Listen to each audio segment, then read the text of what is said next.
Dr. John Baker walked through the long corridor of the Galactic Council building. His shoes made soft sounds on the crystal floor. He carried a small device in his hand. This device had all of humanity's dreams inside it. Behind him, Lisa Morgan and 3 other humans followed. They all wore their best clothes. Today was important. The corridor seemed to go on forever. Tall beings made of light floated past them. Small creatures with many eyes scurried along the walls. John had seen many alien species before, but this place still amazed him. The Galactic Council building was bigger than any city on Earth. "Remember," Lisa whispered to him. "Speak clearly and slowly, the translator needs time to work." John nodded. He had practiced his speech 100 times. He knew every word by heart, but his hands still shook a little. This was the most important presentation of his life. Maybe the most important in human history. They reached the main chamber. The doors were 50 feet tall and made of something that looked like frozen starlight. They opened without a sound.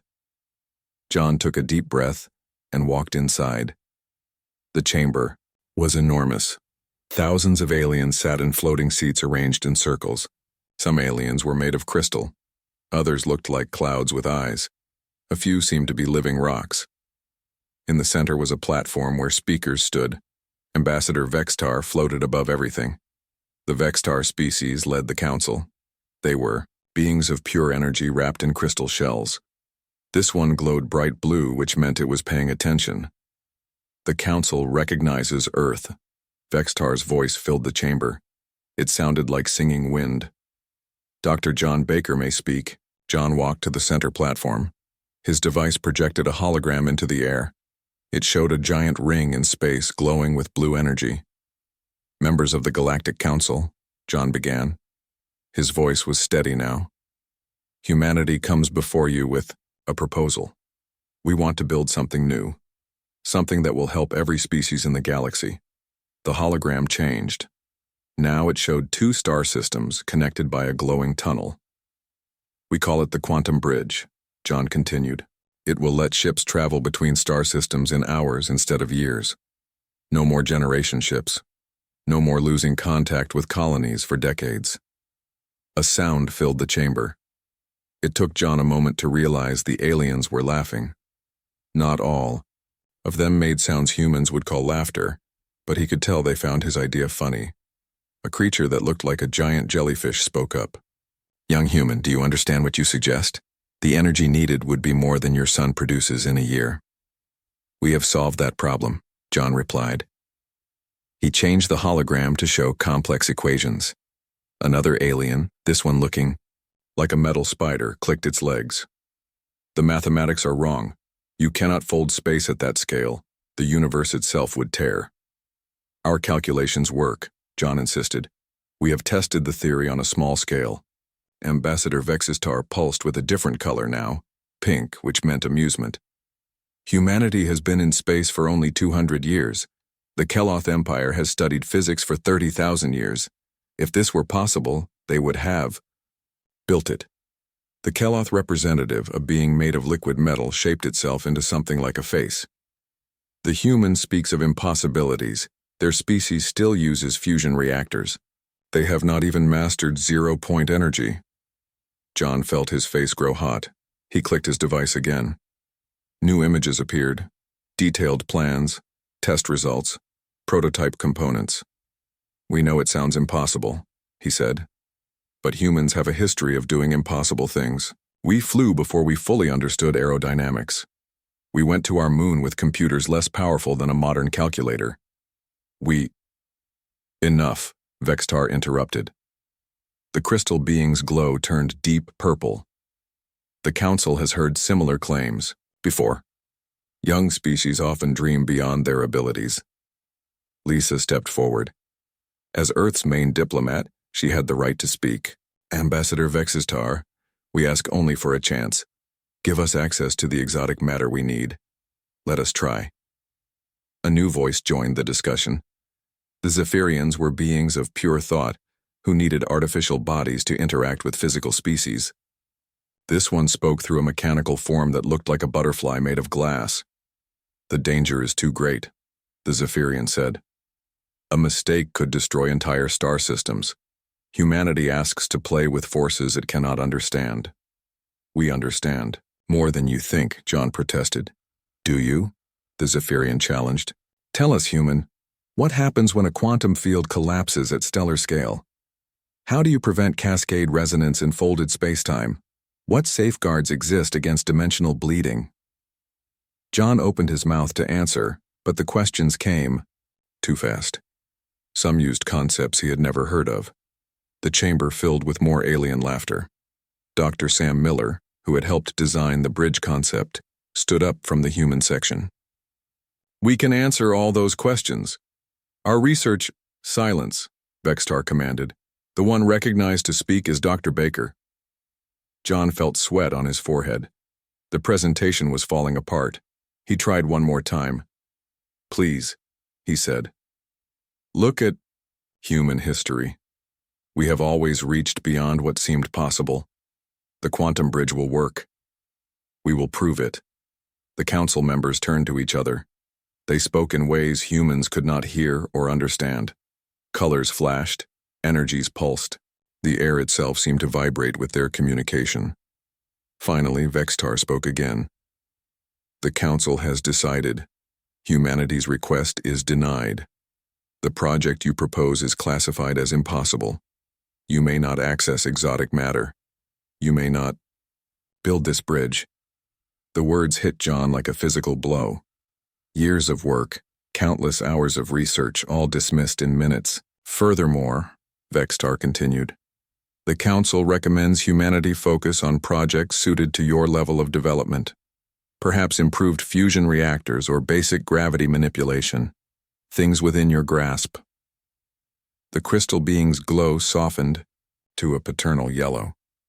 We say this not to be cruel, but to protect you, and to protect the galaxy from the consequences of your ambition.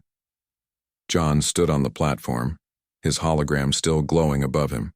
He wanted to argue more to show them they were wrong, but he knew it was useless. The council had made its choice. We thank the council for its time, Lisa said formally. She touched John's arm, guiding him away from the platform. As they walked back through the endless corridor, John heard the aliens still discussing humanity's proposal. Most seemed to find it entertaining. A few sounded almost sorry for the humans and their impossible dreams. Back at their quarters, the human team sat in silence.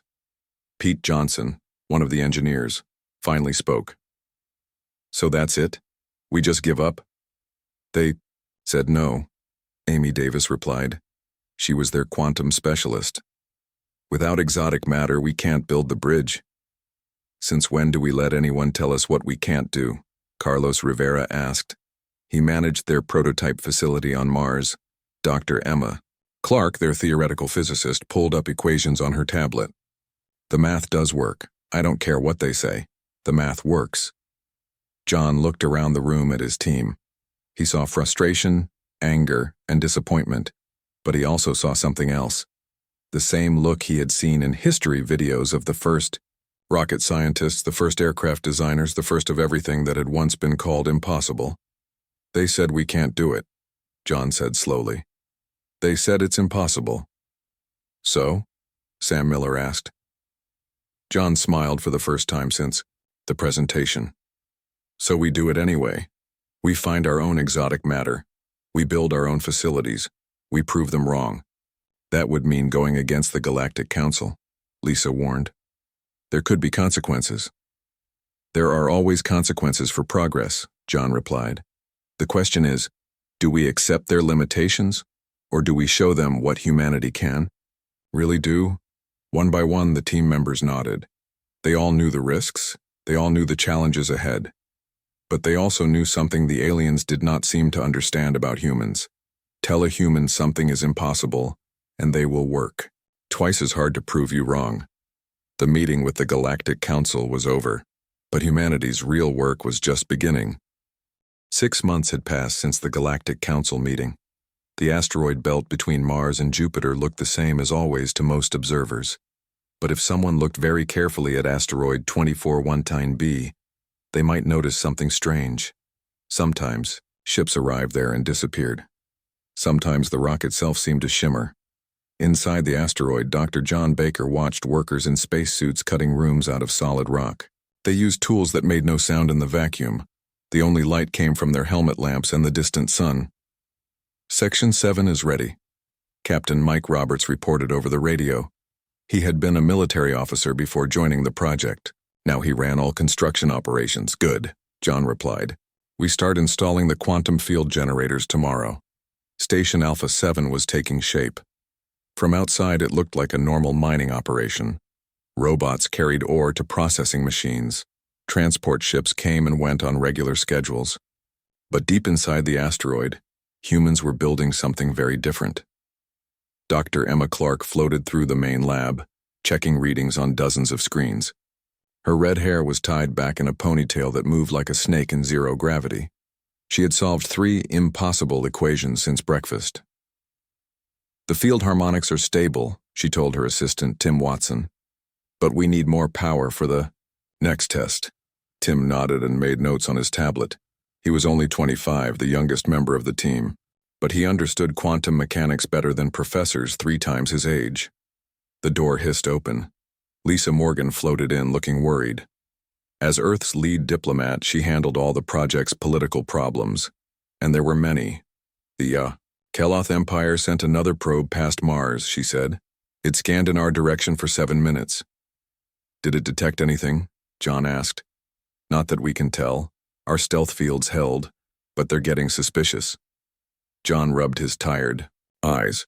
They had known this would happen eventually. The alien races watched Earth carefully. Too much unusual activity would draw attention. How's the Mars facility? He asked. Pete says the automated factories are ahead of schedule, Lisa replied. But he's having trouble with the exotic matter synthesizer. Pete Johnson ran their secret base on Mars. Hidden under an old colony dome, his robots built the components they needed. The work was dangerous. Creating exotic matter required conditions that could vaporize a city if something went wrong. Amy Davis called from her workstation. I found something. Her voice was excited. Remember how the council said quantum bridges were impossible? Look at this. She projected an image onto the main screen.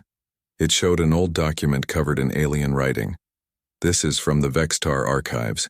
It's 12,000 years old. They tried to build something like our bridge back then.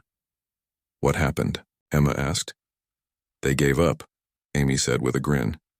They decided the power requirements were too high, but look at their approach. They tried to bend space directly. We're not doing that. We're creating a tunnel through quantum foam. John studied the document. The aliens had come close to the right answer, then stopped. They had decided it was impossible instead of finding a new approach. This is why they were so sure we couldn't do it, he said. They tried and failed. They assumed we would fail the same way. An alarm beeped. Carlos Rivera's face appeared on the communication screen. He looked tired but happy. John, we did it, he said. Prototype Generator 3 just created a stable microfield. It lasted for 12 seconds. The control room erupted in cheers. 12 seconds might not sound like much, but it was huge progress. Their first attempt had lasted less than a millisecond. Power output? Emma asked. 80% efficiency, Carlos replied.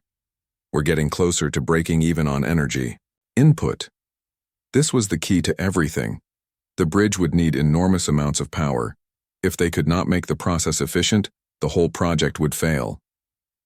Over the next weeks, work accelerated. More equipment arrived hidden in regular supply shipments. The team grew as trusted scientists joined them. They all worked in complete secrecy. Tim Watson made the next breakthrough by accident.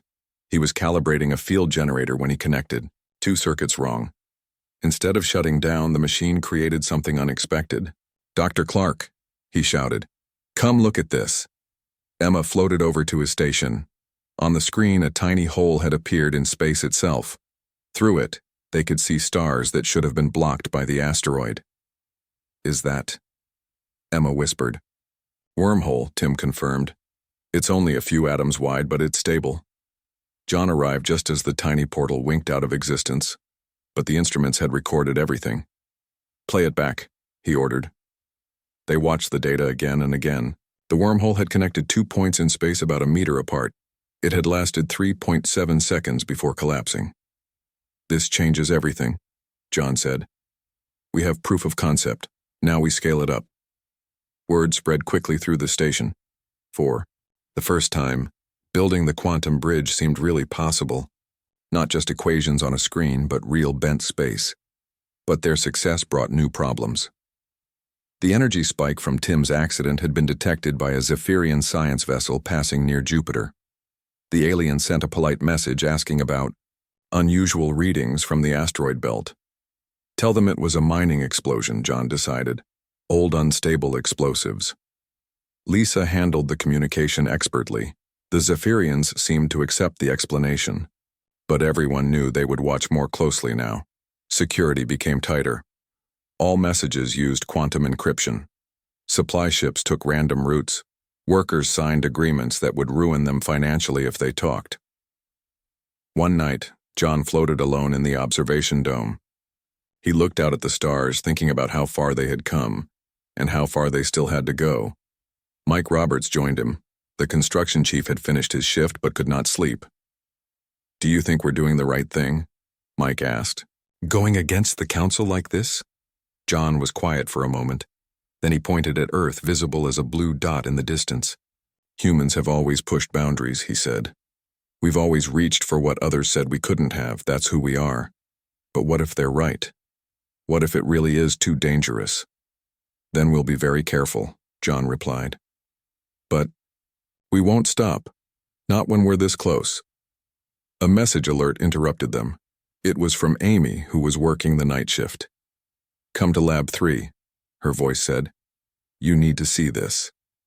They found her staring at a holographic display. It showed their latest field equations, but something was different. "I figured out why the aliens failed," she said. "They were thinking in 4 dimensions. But quantum foam exists in 11. If we use all of them..." Her fingers danced over the controls.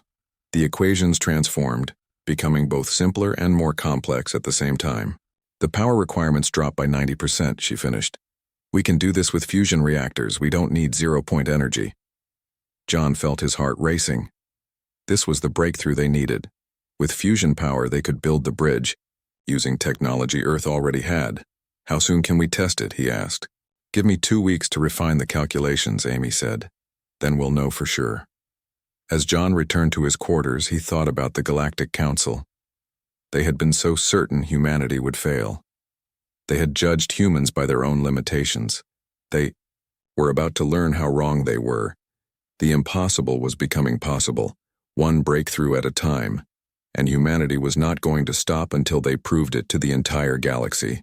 3 years of work had led to this moment. Dr. Kate Williams floated in the control room of the quantum bridge, her hands steady on the controls. The massive ring structure hung in the darkness beyond Neptune, hidden from alien sensors by the planet's magnetic field. "All systems showing green," she announced. Her voice was calm, but her heart raced with excitement. The ring was huge, 5 kilometers across. It had taken 2 years to build in secret. Thousands of people had worked on it without knowing what they were creating. Each team built one small part. Only the core group knew how it all fit together. Kate's husband, Steve Williams, sat in the cockpit of the test ship. He had volunteered to make the first jump. As a former test pilot, he was used to dangerous missions. "Phoenix 1 ready for transit," Steve reported. "Just say the word." John Baker watched from the command center. His hair had turned gray during the project. The stress of keeping such a massive secret had aged him. But today, all the worry seemed worth it. "Begin power-up sequence," Kate ordered. The ring began to glow. Energy flowed through superconducting channels. Quantum field generators hummed with power. Around the inner edge, exotic matter created conditions that should not exist in normal space. Emma Clark monitored the physics readings. Field stability at 92%. Quantum foam manipulation is working perfectly. Tim Watson had grown, a beard since his accidental wormhole discovery. Now he watched his instruments carefully. Space-time curvature increasing. We're creating the fold. The center of the ring seemed to ripple like water. Stars visible through it began to distort and swirl. Then suddenly they changed completely. Instead of familiar constellations, the ring showed an alien sky. "Wormhole established," Emma shouted. "Connection stable. Exit point confirmed. Andromeda Galaxy, Sector 77 Alpha." Everyone stared at the impossible sight. Through the ring, they could see a galaxy 2.5 million light-years away. The journey would normally take thousands of years, even at near light speed. "Phoenix 1, you are cleared for transit," Kate said. Her professional calm masked the magnitude of the moment. "Copy that. Beginning approach." Steve's voice was steady. The small ship moved forward slowly. As it neared the ring, the quantum fields grabbed it, pulling it through the twisted space. For a moment, the ship seemed to stretch like rubber. Then it vanished. Long seconds passed. Everyone held their breath. The communication system crackled with static. "Phoenix 1 to control." Steve's voice came through clearly. "Transit complete. I'm in Andromeda. The stars are incredible." The control room exploded with celebration. People hugged and cried. They had done it.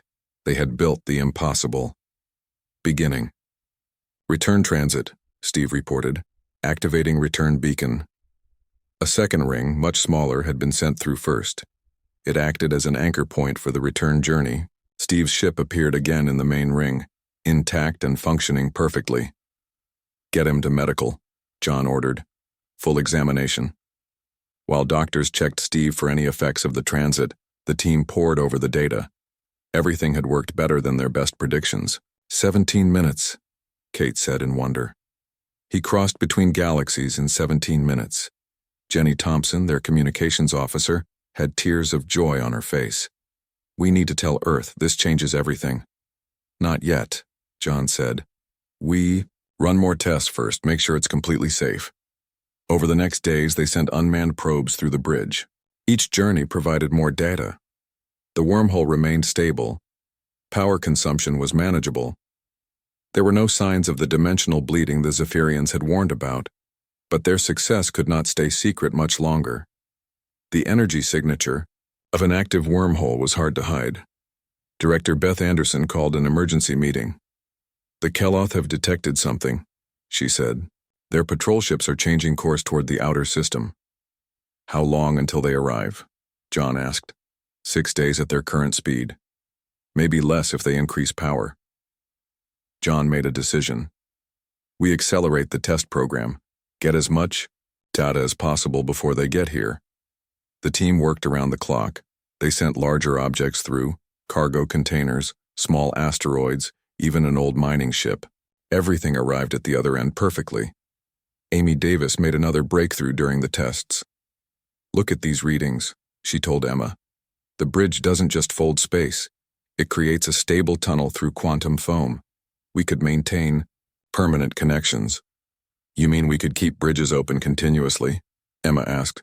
"Exactly. Travel between star systems would be like taking a subway. Step in one end, step out the other." The implications were staggering.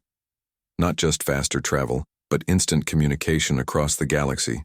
Colonies could stay in contact. Trade could flourish. The galaxy would become a much smaller place, but time was running out. Long-range sensors showed 3 Keloth destroyers approaching fast.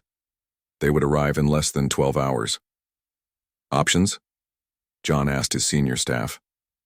"We could shut down and hide the evidence," Mike Roberts suggested. "Claim it was a failed experiment." "They won't believe that," Lisa Morgan said. "Too many energy readings. Too much quantum disturbance." Dr. Sam Miller had a different idea. "What if we don't hide? What if we show them exactly what we've built?" Everyone turned to look at him. "Think about it," Sam continued. "We've done something they said was impossible. We've solved the greatest transportation challenge in galactic history. Why hide that?" "Because they told us not to build it," Pete Johnson reminded him. "They told us we couldn't build it," Sam corrected. "There's a difference." John considered the options. They could try to hide, but the aliens would probably find the truth anyway, or they could face the consequences of their success head-on.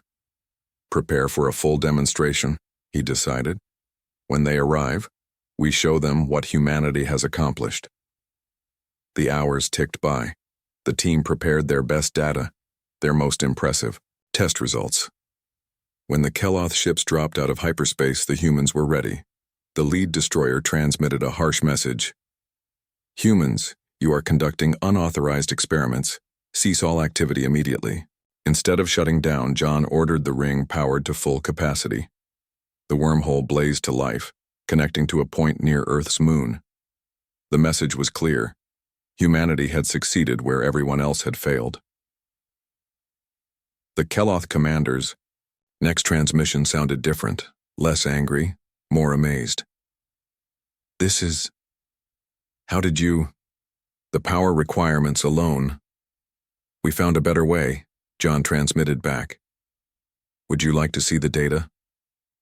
For several minutes there was silence. The alien ships hung motionless in space. Their sensors probed the bridge from every angle. Finally, the commander spoke again. Stand by for incoming transmission from the Galactic Council. Ambassador Vextar's image appeared, the crystal being pulsing with colors the humans had never seen before. Humans, the ambassador said slowly. What have you done?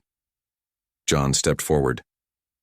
We built the quantum bridge, Ambassador. The impossible project you rejected 3 years ago. It works perfectly. The energy readings we're seeing. This should not be possible. And yet here it is, John replied. Humanity requests the Council witness a full demonstration. The next, hours would determine humanity's future in the galaxy. But whatever happened, they had already won the most important victory. They had proven that for humans, impossible was just another word for challenge. The Galactic Council chamber had never seen such chaos. Alarms screamed as a massive spatial distortion appeared in the center of the room. The crystalline walls shook. Energy fields flickered and sparked. Then, with a sound like tearing silk, a perfect circle opened in the air. Through the wormhole stepped Lisa Morgan. She wore her formal ambassador uniform and carried herself with calm dignity. Behind her came John Baker, Emma Clark, and a small group of humans. They walked out of thin air, as if it were the most normal thing in the galaxy. Greetings, distinguished members of the Council, Lisa said. Her voice carried clearly through the pandemonium. Humanity requests an emergency session to discuss our membership application. Ambassador Vextar's crystal form actually cracked. Small pieces fell to the floor with musical sounds. The other aliens showed equal shock in their own ways. The Zephyrian representatives' thought bodies scattered into sparks before reforming. The Keloth commander's liquid metal form rippled with waves. This is impossible, the Keloth finally managed to say. You cannot open a wormhole inside the Council chamber. The security fields, the quantum barriers. We adjusted our calculations to compensate, Emma Clark said simply. Your security systems are impressive, but they were designed to stop weapons, not transportation. The Council members stared at the stable wormhole. Through it, they could see the bridge structure near Neptune. Human ships moved back and forth, demonstrating the system's reliability. How? Vextar's voice was barely a whisper. The energy, requirements, and the exotic matter, the mathematical impossibilities. John stepped forward. He activated a holographic display showing their key equations. You were right about the original approach being impossible. So we found a different way. Instead of brute force, we use quantum foam dynamics. Instead of massive energy, we use precise field manipulation. But the dimensional bleeding, a Zephyrian protested.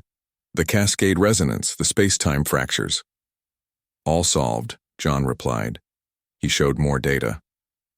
We discovered that working in 11 dimensions actually makes the process more stable. Not less, the universe wants to allow this. We just had to find the right method. The jellyfish-like alien who had mocked them 3 years ago spoke up. You claim to have solved problems that our best scientists worked on for millennia. We didn't solve your problems, Lisa explained. We asked different questions. You tried to force space to bend. We asked space how it wanted to bend. Outside the chamber, more wormholes opened. 3 of them. Human cargo ships emerged, moving slowly and carefully. They took positions near the council station, but made no threatening moves. Captain Karen Price commanded the lead ship, the HMS Defiance. Her crew had volunteered for this mission, knowing they might face alien weapons, but her orders were clear. Be helpful, not hostile. Council Control, this is Captain Price, she transmitted. We're carrying humanitarian supplies. Our sensors show several of your member worlds are dealing with crises. We'd like to help. The Council watched in stunned silence as human ships began operations. One wormhole led to a Zephyrian colony struggling with a plague. Human medical teams emerged with treatments the aliens had not discovered yet. Another bridge connected to a mining disaster in Keloth space. Human rescue equipment began saving trapped workers. What are you doing? Vextar demanded. Showing you what the bridges can do, Lisa replied. Your colony ships take centuries to reach new worlds. With our bridges, it takes minutes. Your emergency responses take weeks. We can help in hours. A third wormhole opened to a system where two council species had been fighting over resources. Human negotiators arrived with a proposal. Why fight over one system when the bridges made 1,000 systems accessible? This is manipulation, the Keloth commander accused. This is demonstration, Lisa corrected. We built something you said was impossible. Now we're showing you why it matters. More data flowed across the displays. Test results, safety protocols, energy efficiency ratings, the math that made it all work. Several alien scientists leaned forward, their earlier mockery replaced by professional interest. The applications are unlimited, Dr. Sam Miller explained. He had joined the presentation team. Instant communication across the galaxy, trade routes that take hours instead of decades, rescue operations that arrive in time to actually save lives, and weapons, the Keloth added darkly. Invasion fleets that appear without warning. True, John admitted. Any technology can be weaponized, but we're not here as conquerors. We're here as builders. The council chamber filled with rapid discussion. Colors flashed, energies pulsed. The translator struggled to keep up with dozens of alien languages at once. Finally, Vextar called for order.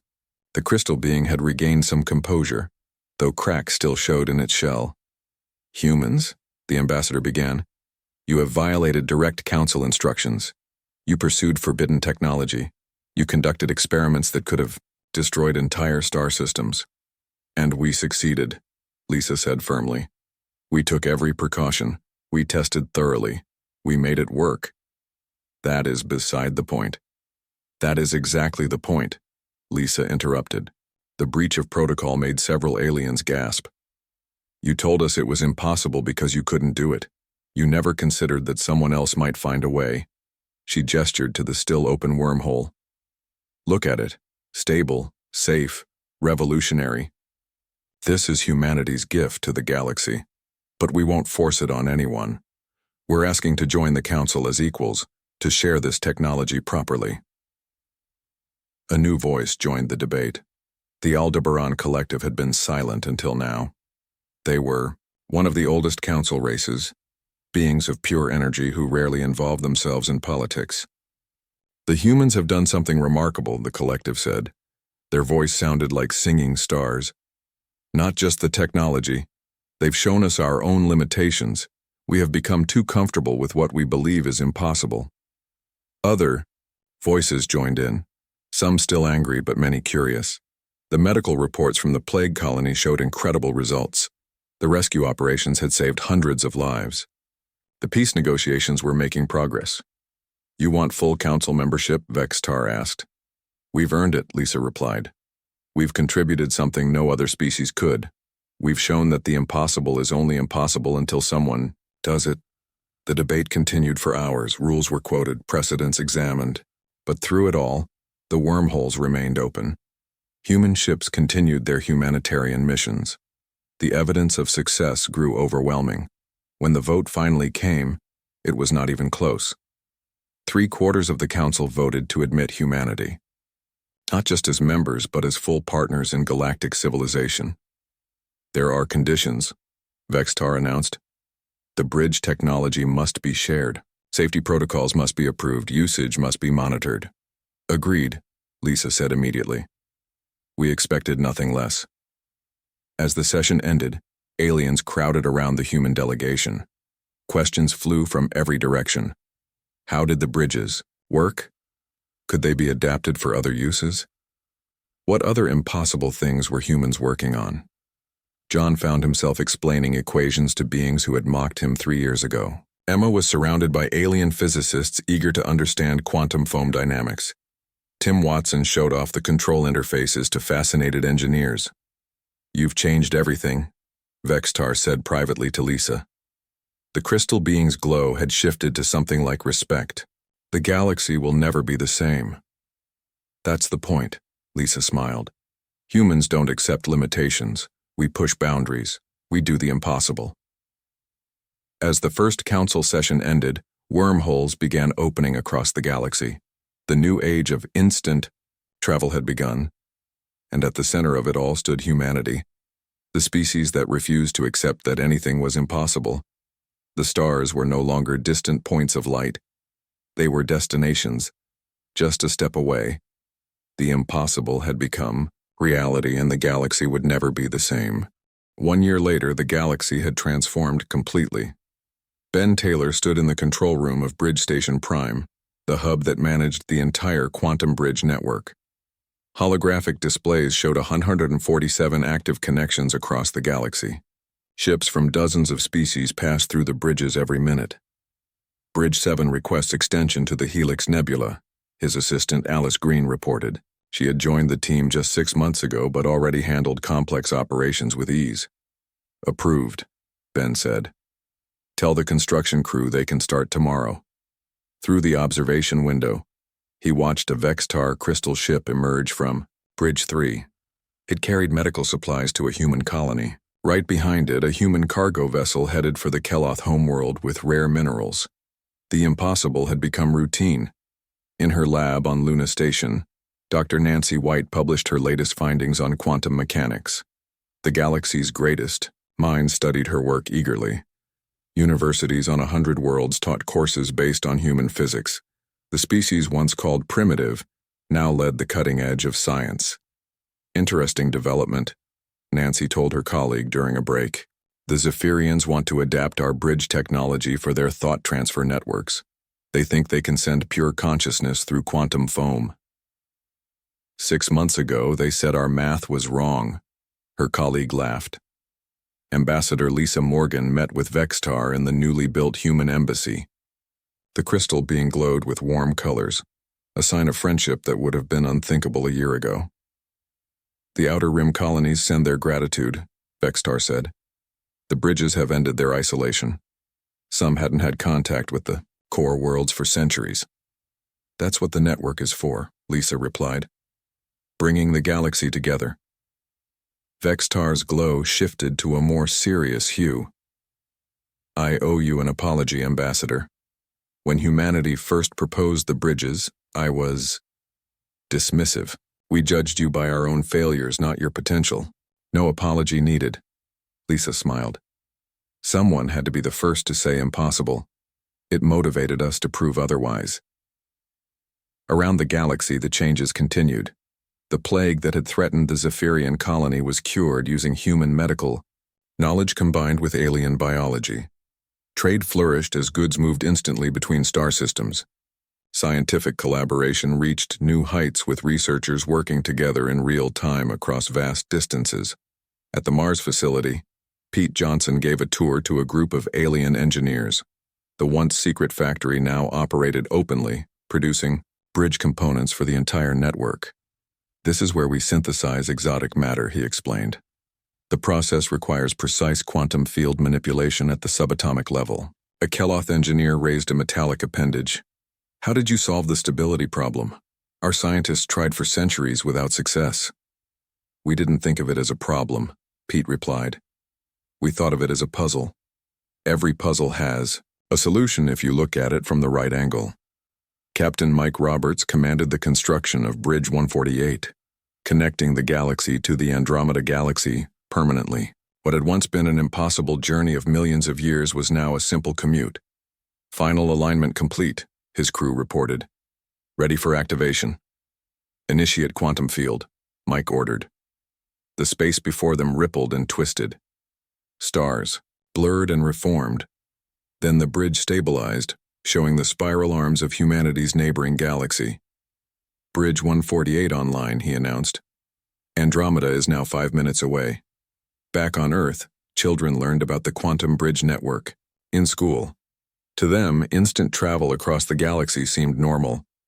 The impossible had become so ordinary that a new generation took it for granted. Dr. John Baker, now retired from active work, taught at the Swiss Institute of Technology. His students came from Earth, Mars, and a dozen alien worlds. They hung on every word as he described the early days of the project. The council said it couldn't be done, he told them. They had good reasons. The math was complex. The energy requirements seemed impossible. The risks were real. A young Zephyrian student raised a thought tendril. But you built it anyway. Why? John smiled. Because humans have always reached for the impossible. We flew before we fully understood flight. We went to space with primitive rockets. We split the atom without knowing all the consequences. It's who we are. But isn't that dangerous? A Keloth student asked. Of course, John agreed. But staying still is dangerous too. The universe doesn't wait for anyone. You either push forward or fall behind. Dr. Amy Davis now led research into the next impossible project. Her team included humans and aliens working together. They studied the bridge technology, looking for new applications. If we can fold space, she explained to her team, what else can we fold? Time, probability, the barriers between dimensions. Her alien colleagues no longer laughed at such suggestions. They had learned their lesson. When humans said they would do something impossible, they usually meant it. The Aldebaran Collective, the ancient race that had supported humanity's admission to the Council, shared a philosophical observation that spread across the galaxy. The humans have taught us something valuable. We had grown complacent, accepting limitations instead of challenging them. They reminded us that impossible is not a fact. It's an opinion. Trade routes that once took generations now operated daily. Families separated by distance reunited easily. Knowledge flowed freely between civilizations. The galaxy had shrunk, from an incomprehensible vastness to a connected community. But humans didn't stop there. Tim Watson, now director of theoretical research, proposed the next challenge. He stood before a mixed group of human and alien scientists presenting equations that made even experienced physicists blink. Time dilation fields, he announced. If we can fold space, we should be able to stretch time. Imagine research stations where a day outside equals a year inside. Imagine emergency medical facilities where doctors have hours to save patients while only seconds pass outside. That's impossible, a Vextar scientist said automatically. Then he caught himself. Show us the math. The room filled with excited discussion. Ideas flew back and forth. The impossible challenge had been issued and everyone wanted to be part of solving it. High above Earth, the original quantum bridge still operated. It had been upgraded and improved, but the basic structure remained the same. Tour ships brought visitors to see the historic site where humanity changed the galaxy. A small plaque on the control station read, "Here, humanity did what others called impossible. May we never stop reaching for the stars." Ben Taylor often looked at that plaque during quiet moments. The network ran smoothly now. Crises were rare. The impossible had become possible, then routine, then boring. And that, he thought, was the greatest achievement of all.